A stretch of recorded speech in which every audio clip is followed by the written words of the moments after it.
ከኦርቶዶክስ እይታ አንጻር ፕሮቴስታንቶች ወደ ገሃነም ይገባሉ ይታሰባሉ ወይ የሚለው ጥያቄ በቤተ ክርስቲያናችን መጽሐፍት በሊቃውንት ትንታኔ መሰረት በዝርዝር እንመለከታለን።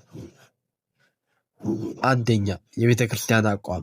በመጀመሪያ አንድ መሰረታዊ ነጥብ እንዲህ፣ ከኦርቶዶክስ ተዋሕዶ ቤተክርስቲያን ከቤተ ክርስቲያን ውጭ መዳን የለም የሚል ጽኑ መርህ አላት። ይህ ለምን ሆነ? ምክንያት አንድ፣ ድህነት የሚገኘው በምስጢራተ ቤተ ክርስቲያን ነው። እሱም ጥምቀት፣ ቁርባን በኩል ስለሆነ። ምክንያት ሁለት፣ ክርስቶስ በመጽሐፍ ቅዱስ ሥጋዬን ካልበላችሁ ደሜን ካልጠጣችሁ በራሳችሁ ሕይወት የላችሁም ስላለ፣ ዮሐንስ 6:53 ላይ ስላለ። ፕሮቴስታንቶች እነዚህ ምስጢራት እንደ ኦርቶዶክሳዊ ስርዓት እምነት ስለማይፈጽሙ ቤተክርስቲያን መጽሐፍት እይታ ሙሉ የድህነት መንገድ ላይ አይደሉም ተብሎ ይታመናል። ሃይማኖተ አበው ምን ይላሉ? ወደ ጥልቁ ስንገባ ሃይማኖተ አበው የተሰኘው ታላቅ የሊቃውንት መጽሐፍ ስለ ሃይማኖት ቀጥተኝነት ጥብቅ ትምህርት ይሰጠናል።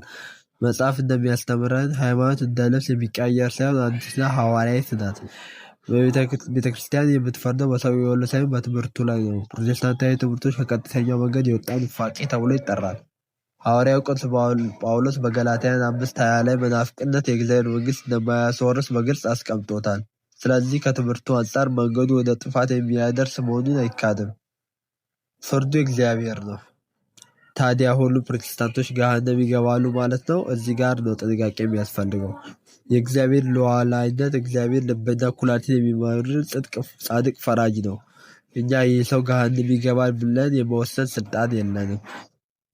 እውነቱን አውቀንና ተረድተው የካዱ ሰዎችና በየዋህነት ወንጌልን በሌላ መልክ ሰምተው የሚከተሉ ሰዎች ፍርዳቸው አንድ ላይሆን ይችላል።